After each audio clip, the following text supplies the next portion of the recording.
जिले की हलचल। आकाशवाणी लखनऊ से प्रस्तुत है जिले की हलचल। आज सुनिए देवरिया और चंदौली जिलों की हलचल। पहले सुनते हैं देवरिया जिले की हलचल। आलेख और स्वर है ब्रजेश चंद्र शर्मा का। प्रधानमंत्री किसान सम्मान निधि की 20वीं किस्त के वितरण कार्यक्रम का आयोजन जिले के सभी 16 विकास खंडों में आयोजित किया गया। जिला स्तरीय मुख्य कार्यक्रम का आयोजन विकास भवन के गांधी सभागार में सदर विधायक सोनम त्रिपाठी की अध्यक्षता में किया गया, जिसमें उपस्थित लोगों ने प्रधानमंत्री नरेंद्र मोदी का संबोधन सुना। जिले में 4.68 लाख किसानों को इस योजना के तहत लाभ मिला। किसान सम्मान निधि कार्यक्रम को भाजपा कार्यकर्ताओं द्वारा किसान उत्सव दिवस के रूप में मनाया गया। विकास के क्षेत्र में जिले को प्रदेश का रोल मॉडल बनाने के लिए जिलाधिकारी श्रीमती दिव्या मित्तल ने अपने अधिकारियों के साथ बैठकें कर विकास की गति को और अधिक तेज करने का निर्देश दिया है। उन्होंने स्पष्ट शब्दों में कहा है कि विकास कार्यों में किसी भी प्रकार की लापरवाही क्षम्य नहीं होगी। विकास कार्यों का क्रियान्वयन पूरी पारदर्शिता और गुणवत्ता के साथ होना चाहिए। लापरवाही मिलने पर अधिकारी व कर्मचारी की जिम्मेदारी तय करते हुए विभागीय कार्रवाई की जाएगी। जिला मजिस्ट्रेट व जिला निर्वाचन अधिकारी पंचायत एवं नगरीय निकाय श्रीमती दिव्या मित्तल ने बताया कि त्रिस्तरीय पंचायतों के निर्वाचक नामावली का बृहद पुनरीक्षण कार्यक्रम निर्धारित समय सारणी के अनुसार किया जाएगा, जिसके अंतर्गत 18 अगस्त तक बीएलओ एवं पर्यवेक्षकों के माध्यम से विलोपन की कार्रवाई, प्रशिक्षण और स्टेशनरी वितरण का कार्य किया जाएगा। 29 सितंबर तक बीएलओ द्वारा घर घर जाकर गणना, सर्वेक्षण एवं हस्तलिखित पांडुलिपि तैयार करने का कार्य किया जाएगा। ऑनलाइन आवेदन 22 सितंबर तक किया जाएगा, जिसकी जांच 23 से 29 सितंबर तक की जाएगी। 30 सितंबर से 6 अक्टूबर तक सहायक निर्वाचक रजिस्ट्रीकरण अधिकारी के कार्यालय में हस्तलिखित पांडुलिपियां जमा होगी, जिसका 7 अक्टूबर से 24 नवंबर तक कंप्यूटरीकरण किया जाएगा। 25 नवंबर से 4 दिसंबर तक मतदान केंद्रों का क्रमांकन, वार्डों की मैपिंग आदि किया जाएगा। अंतिम मतदाता सूची का प्रकाशन 5 दिसंबर को किया जाएगा। और मतदाता सूची की डाउनलोडिंग, फोटो प्रतियों कराने आदि का कार्य 25 नवंबर से 4 दिसंबर के बीच रहेगा और अंतिम मतदाता सूची का आलेख का प्रकाशन जो है वो 5 दिसंबर 2025 को कराया जाएगा।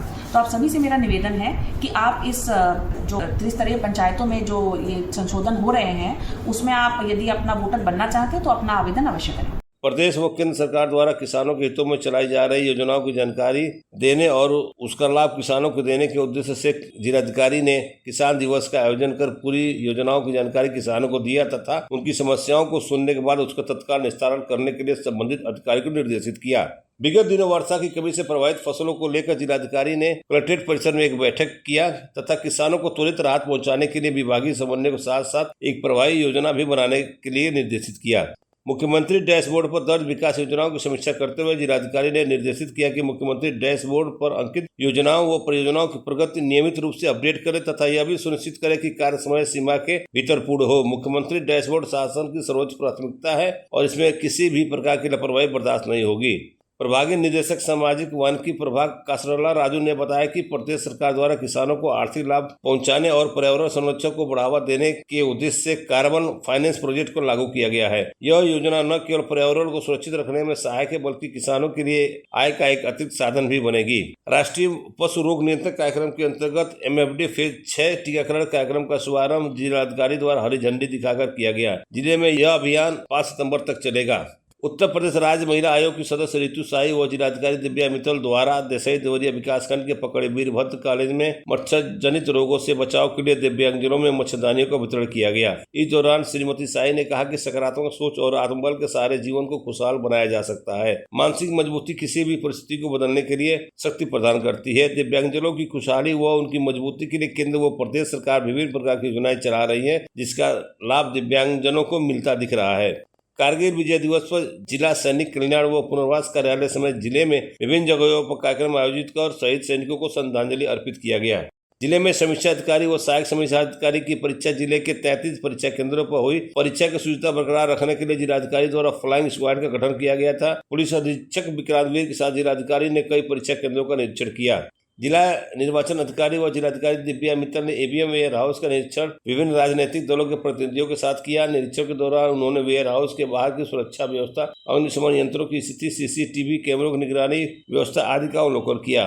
प्रधानमंत्री के मन की बात कार्यक्रम के 124वें एपिसोड का प्रसारण जिले के हर बूथ पर किया गया। भाजपा कार्यकर्ताओं ने प्रधानमंत्री के प्रेरणादायी विचारों को सुना। भारत सरकार की आधुनिकीकरण योजना के अंतर्गत भारतीय डाक विभाग द्वारा एडवांस पोस्टल टेक्नोलॉजी के तहत प्रधान डाकघर देवरिया में प्रधान डाकघर के अधीक्षक अजय कुमार पांडे के देखरेख में रोल आउट किया गया। इस दौरान श्री पांडे ने बताया कि डाक वस्तुओं की बुकिंग से लेकर वितरण तक की पूरी प्रक्रिया को ट्रैक एंड ट्रेस प्रणाली के माध्यम से ऑनलाइन ट्रैक किया जा सकेगा। देवरिया जिले की हलचल के बाद आइए सुनते हैं चंदौली जिले की हलचल। आलेख और स्वर है मनोज त्रिपाठी का।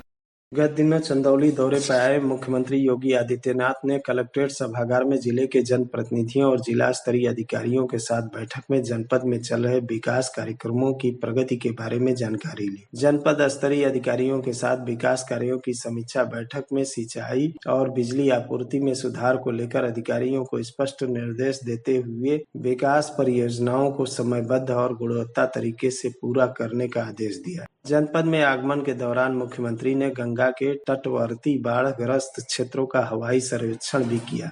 अपने दौरे में मुख्यमंत्री ने कई सौगातों की घोषणा करते हुए कहा कि कृषि प्रधान इस जिले को अब औद्योगिक पहचान दिलाने की दिशा में ठोस कदम उठाए जा रहे हैं। मुख्यमंत्री ने कहा कि चंदौली की पहचान केवल धान के कटोरे तक सीमित नहीं रहेगी, यहाँ नई औद्योगिक इकाइयों की स्थापना से विकास को रफ्तार मिलेगी। वही सड़क मार्ग से जनपद की कनेक्टिविटी बढ़ाने के लिए पूर्वांचल एक्सप्रेसवे और गंगा एक्सप्रेसवे को चंदौली से जोड़ने की घोषणा की। उन्होंने कहा कि पूर्वांचल एक्सप्रेसवे का विस्तार चंदौली, मिर्जापुर और सोनभद्र तक किया जा रहा है, जिससे इस क्षेत्र में सड़क मार्ग की बेहतर कनेक्टिविटी होगी।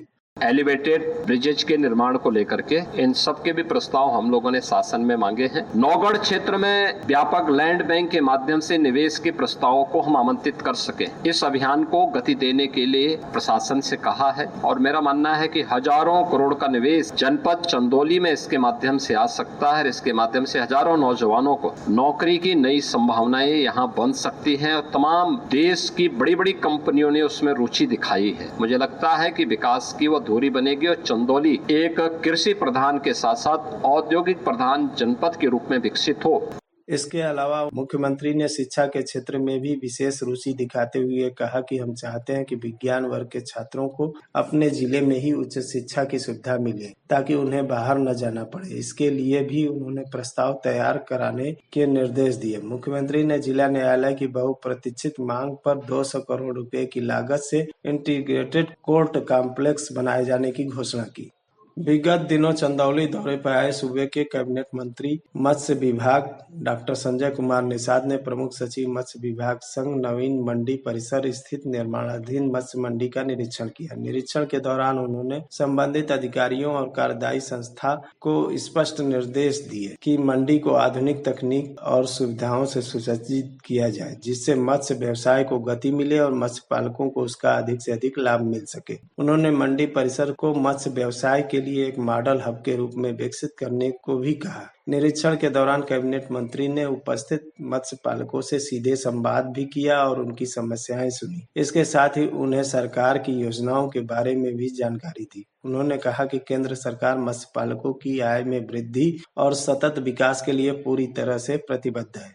चंदौली में पवित्र सावन मास में देवादिदेव महादेव का दर्शन, पूजन व अभिषेक के लिए यहाँ के प्रमुख शिवालयों चकिया के जागेश्वरनाथ और सकलडीहा के कालेश्वरनाथ में शिव भक्तों का तांता लगा हुआ है। चकिया के जागेश्वरनाथ और सकलडीहा के कालेश्वरनाथ में श्रावण मास के सोमवार को जलाभिषेक करने के लिए शिव भक्तों की लंबी लंबी कतारें नजर आई। रिमझिम फुहारों के बीच बाबा का जलाभिषेक करने के लिए श्रद्धालु अपनी बारी का इंतजार करते नजर आए। कतारबद्ध शिव भक्तों के हर हर महादेव बोल के उद्घोष से समूचा मंदिर परिक्षेत्र गुंजायमान रहा। जिला प्रशासन द्वारा सुरक्षा की दृष्टि से पुख्ता इंतजाम किए गए हैं।